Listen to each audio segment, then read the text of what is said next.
চলুন আজকে বানিয়ে নিই ধাবা স্টাইলে এগ তড়কা। এর জন্য প্রথমেই নিয়ে নিতে হবে ডাল। তো এখানে 3 রকমের ডাল ব্যবহার করব। যে কোনো মুদিখানা দোকানে গিয়ে বললেই হবে যে তড়কা ডাল। তো এই গ্রিন যে ডালটা আছে এই ডালটা দেবে। আর এর সঙ্গে ব্যবহার করতে হবে ছোলার ডাল আর রাজমা। ডালের পরিমাণটা নিয়ে নিতে হবে 3:2:1। গ্রিন যে মুগ ডালটা ওটা নিতে হবে 3 চামচ, আর ছোলার ডাল 2 চামচ, আর রাজমা 1 চামচ। এরপর এটাকে ওভারনাইট মানে সারা রাত ভিজিয়ে নিতে হবে। এরপর একটা কুকারের সাহায্যে আমি ওটাকে সিদ্ধ করে নিয়েছিলাম। তো কুকারের ডালটার মধ্যে দিয়ে দিয়েছিলাম নুন, তেজপাতা, একটা এলাচ কাঠ আর হলুদ গুঁড়ো, লঙ্কা গুঁড়ো দিয়ে সিদ্ধ করে নিয়েছিলাম। এরপর একটা কড়াইয়ের মধ্যে আদা কুচি দিয়ে একটু নাড়িয়ে নিয়ে এর মধ্যে দিয়ে দিলাম পেঁয়াজ। পেঁয়াজটা একটু হালকা ভাজা হয়ে এলে ওর মধ্যে কাঁচা লঙ্কা কুচি আর দিয়ে দিতে হবে নুন। তো এরপর একটু অল্প পরিমাণে নুন দিয়েছিলাম। এরপর দিয়ে দেব টমেটো।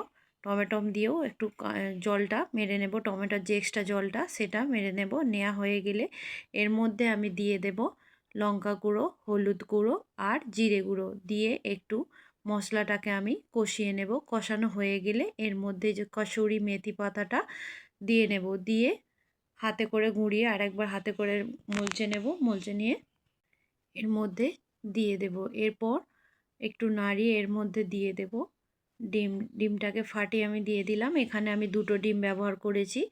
ডিমটাকে এরকমভাবে ভালোভাবে কুচি কুচি করে মিশিয়ে নেব। ডিমটা ভালোভাবে এবার ভাজা হয়ে গেলে এর মধ্যে আমি ডালটা যে সিদ্ধ করে রেখেছিলাম ডালটা দিয়ে দেব। দেওয়ার পরে রাজমাগুলো প্রায় একটু গোটা মানে সিদ্ধ হয়ে যায়, দেখতে গোটা গোটাই থাকে, সেই জন্য আমি এরকম ম্যাশ করার সাহায্যে ম্যাশ করে নেব। এরপর এটাকে সাইডে রেখে আর একটা আলাদা পাত্রের মধ্যে আমি দিয়ে নেব 1 চামচ ঘি। ঘিয়ের মধ্যে দিয়ে দেব রসুনকে। রসুন দিয়ে একটু নাড়িয়ে নিয়ে এর মধ্যে আমি দিয়ে দেব, রসুনটা প্রায় হালকা ভাজা হয়ে এলে এর মধ্যে দিয়ে দেব 1 চামচ কাশ্মীরি লঙ্কার গুঁড়ো। তো এরপর এটাকে আর একটু ভেজে নিয়ে তরকাটা যে করে রেখেছি ওর মধ্যে আমি দিয়ে দেব। এটা দিলে কি হয়, একটা ভালো মানে ফ্লেভারও আসে, কালারও হয় আর সুন্দর একটা স্মেলও বের হয়। এটাই হলো তরকার আসল রহস্য।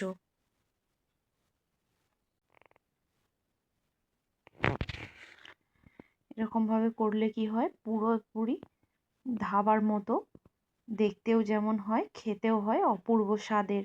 তো আশা করছি এরকমভাবে আপনারাও বাড়িতে একবার বানিয়ে দেখুন, যেটা খেতে হবে খুবই দুর্দান্ত স্বাদের।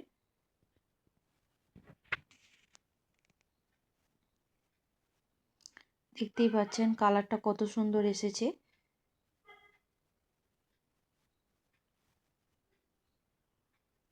পুরো পারফেক্টলি রেডি হয়ে গেল এগ তড়কা ধাবা স্টাইলে।